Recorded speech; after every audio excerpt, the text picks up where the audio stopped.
Hello दोस्तों, स्वागत है आप सबका साइट फॉर सिविल सर्विसेज में। माई सेल्फ डॉक्टर अंजलि फिर से मैं उपस्थित हूँ आर्ट्स एंड कल्चर की एक और क्लास के साथ। लास्ट वीडियो में मैंने आपको पढ़ाया था मंदिर निर्माण की शैलियों के बारे में, उसी को हम आगे बढ़ाते हैं। तो ये मैं आपको ऑलरेडी वैसे समझा चुकी थी, फिर भी मैं रिकॉल करा देती हूँ नागर शैली को। और मैं आपको एक मैप ड्रॉ करके समझाऊंगी कि जो मंदिर निर्माण की कला है वो कैसे धीरे धीरे बढ़ी है। शुरू में वो उतने बेस्ट वर्जन में नहीं थी जितनी बाद में होने लगी, तो कैसे वो बिल्कुल शुरुआती तौर के बाद धीरे धीरे बेटर वर्जन में आई है, मैं आपको समझाती हूँ। जैसे मान लीजिए ये भारत का नक्शा है,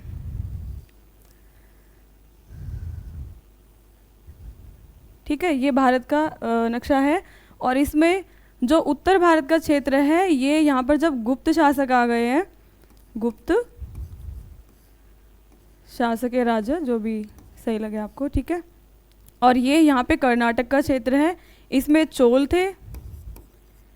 मध्य भारत में वाकाटक और तमिलनाडु की तरफ थे पल्लव। तो मंदिर निर्माण जब उत्कृष्ट शैली में आया है वो इन्हीं 4 राजवंशों में आया है। सबसे पहले जो था सिंधु घाटी सभ्यता में प्रॉपर मंदिर नहीं थे, जो एक मंदिर की शेप बताई जाती है ऐसे करके, ऐसी कोई शेप नहीं थी। हाँ, कुछ कक्ष मिले थे जिनको संभवतः मंदिर समझा जा रहा है और पुरोहित की स्टैचू मिली थी, लेकिन ये जो शेप है ये कभी भी सिंधु घाटी सभ्यता या गुप्त समय से पहले कहें तो नहीं है। अगर मौर्य साम्राज्य की बात की जाए तो मौर्य वंश के भी जो अवशेष हैं वो केवल इस तरह के 1-2 टीले से बचे हुए हैं बिहार में, उसके अलावा कोई मंदिर का ऐसा कोई साक्ष्य नहीं है। आजकल एक नई रिसर्च चल रही है, गुड़ीमल्लम है जो तमिलनाडु में, कि वो सबसे पहला एक शिवलिंग खोजा गया था, लेकिन प्रॉपर मंदिर जैसा अभी कोई साक्ष्य नहीं मिला। इस पर रिसर्च बहुत अभी चल रही है। तो जो मंदिर है ये उत्कृष्ट शैली के जो सबसे पहला उदाहरण देखने को मिलता है वो है सह्याद्री केव्स पे। सह्याद्री जो पर्वतमाला है, सह्याद्री पर्वतमाला है, उस पर गुफाओं को काट कर जो मंदिर बनाए गए थे, ये उसमें है मुंबई के, उसमें महाराष्ट्र के औरंगाबाद में। और वहाँ पर अजंता और अलोरा की जो केव्स हैं उनमें जो मंदिर मिले हैं वो हैं सबसे उत्कृष्टतम शैली के मंदिर। तो मोटा मोटा आपको याद रखना है कि उत्तर भारत में गुप्त राजाओं ने सुंदर मंदिर बनवाए थे। मध्य है जो मुंबई तक का क्षेत्र है, यहाँ तक वाकाटक, कर्नाटक में चोल और तमिलनाडु में पल्लव।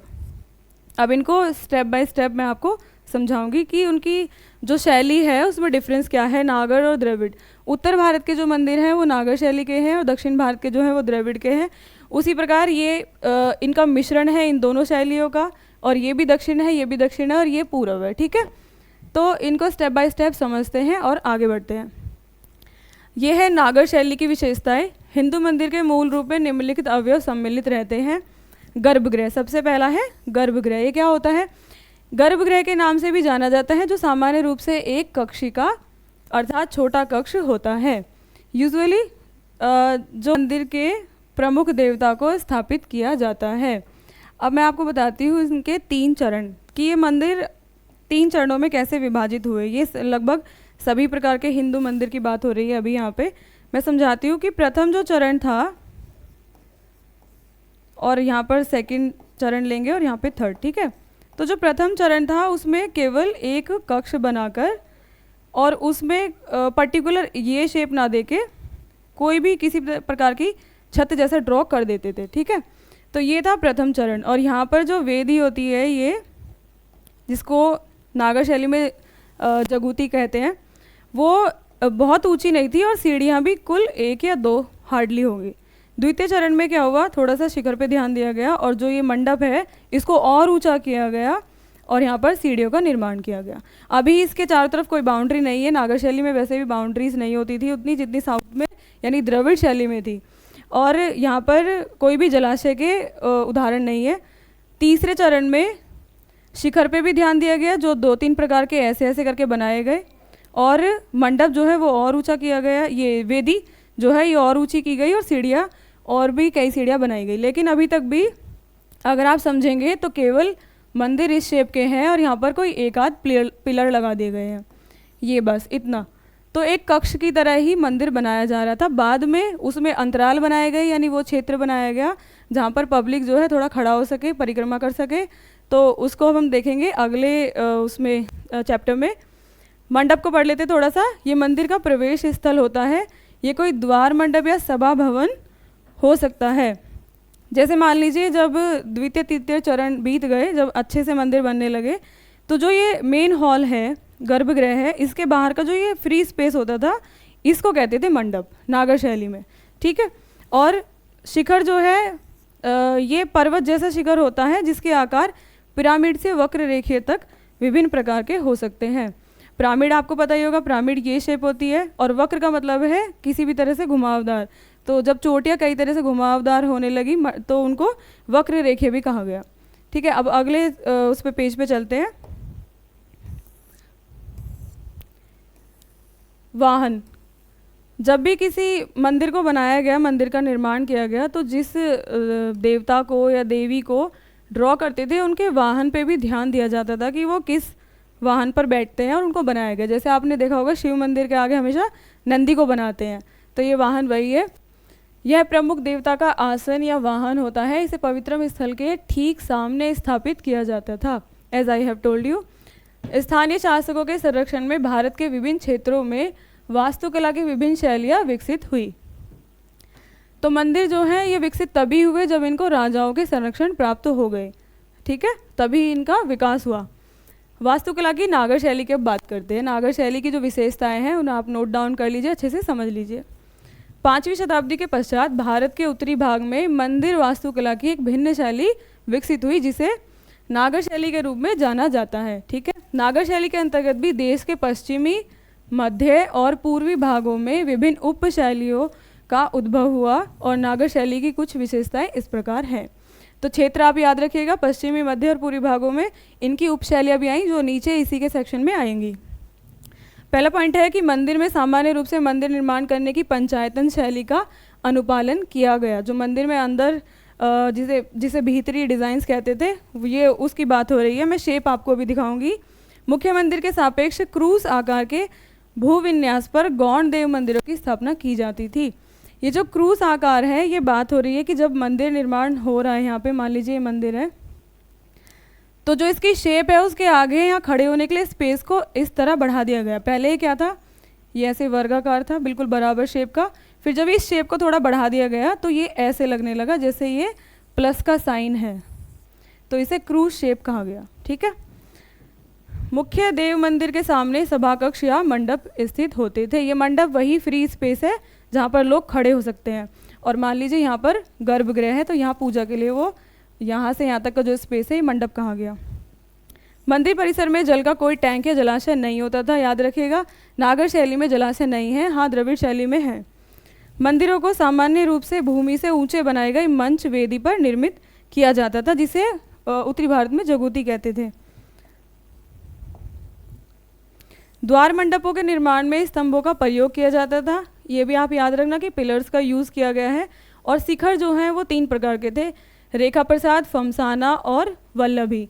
तो इसमें क्या है कि वर्गाकार जो है शीर्ष पर स्थित बिंदु की ओर दीवारें अंदर की ओर वक्रित हो जाती हैं, इस तरह से मुड़ जाती हैं। वक्र का मतलब है मुड़ जाती हैं। और जो फमसाना है उसमें शिखर का आधार चौड़ा होता था और लतिन की अपेक्षा उनकी ऊंचाई कम होती थी। शीर्ष बिंदु की ओर सीधी रेखा में ढलान निर्मित करते थे। वल्लभी, जो ये शिखर की बात हो रही है, केवल शिखर की, जो मंदिर की चोटी है उसकी बात हो रही है। वल्लभी, इनका आधार आयताकार होता था और छतें गुंबदाकार प्रकोष्ठ का निर्माण करती थी। गुंबद तो आप समझते ही होंगे, कुछ इस तरह। इन्हें अर्धगोलाकार छतें भी कहा जाता था। ठीक है। अब इसको थोड़ा सा शॉर्ट में समझ लेते हैं कि जब मंदिर निर्माण हुआ तो उसमें पहली जो छत बनी थी थोड़ा इस तरह थी, फिर उसको और शेप दी गई और इस तरह से गुंबदाकार बनने लगी। बाद में जाके उसका ये पैटर्न ड्रॉ हुआ जिस पे आमलक और कलश वगैरह रखे गए। ये तृतीय चरण के बाद हुआ है। ठीक।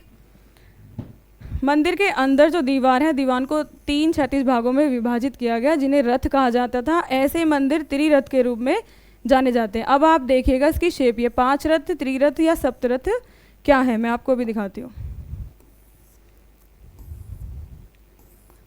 ये देखिए, ये इसको जो अंदर डिस्ट्रीब्यूट किया गया है, ये उसकी बात हो रही है। यहाँ से इसको 3 पार्ट्स में आप कहीं से भी काउंट करेंगे, 3 ही पार्ट बैठेंगे, 1 2 और 3। यहाँ से 1 2 और 3, और यहाँ से भी 1 2 और 3। तो जब इस तरह का अंदर भीतरी का मतलब जो भीत का अंदर का पार्ट है, उनको डिज़ाइन करके ऐसा बनाया जाता था। और ये यहाँ पर कुछ और देवताओं की स्टैचू या उनकी चित्रकारी की जाती थी। तो इसको क्या कहा गया? त्रिरथ, पंचरथ और सप्तरथ भित्तियाँ। तो क्वेश्चन अगर ये आता है कि त्रिरथ, पंचरथ और सप्तरथ भित्तियाँ किस शैली में इस्तेमाल हुई हैं, तो वो है नागर शैली।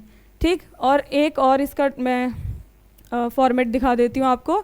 ये हो गया शिखर नागर शैली में, स्तंभदार दरवाजे हो गए, गर्भगृह यहाँ पे है, और ये ऊपर उठा हुआ चबूतरा है जिसको जगूती कहते थे, और ये है मार्ग। यहाँ से प्रदक्षिणा मार्ग के लिए भी बाद में स्पेस छोड़ा गया, अंतराल छोड़ा गया। अब देखिए नागर शैली की जो उपशैलियाँ हैं वो कौन कौन सी हैं। ये है उड़ीसा शैली। उड़ीसा शैली की विशेषताएं देख लेते हैं। कलिंग साम्राज्य के विभिन्न भागों में मंदिर वास्तुकला की एक अलग शैली विकसित हुई। इसकी मुख्य विशेषताएं इस प्रकार हैं।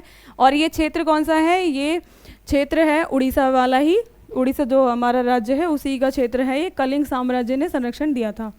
बाहरी दीवारों पर बड़ी मात्रा में बारीक नक्काशी की जाती थी, लेकिन भीतरी दीवारों को बिना नक्काशी के रखा जाता था। पॉइंट टू बी नोटेड कि अंदर जो है नक्काशी, भीतरी दीवारों को बिना नक्काशी के रखा जाता है उड़ीसा शैली में।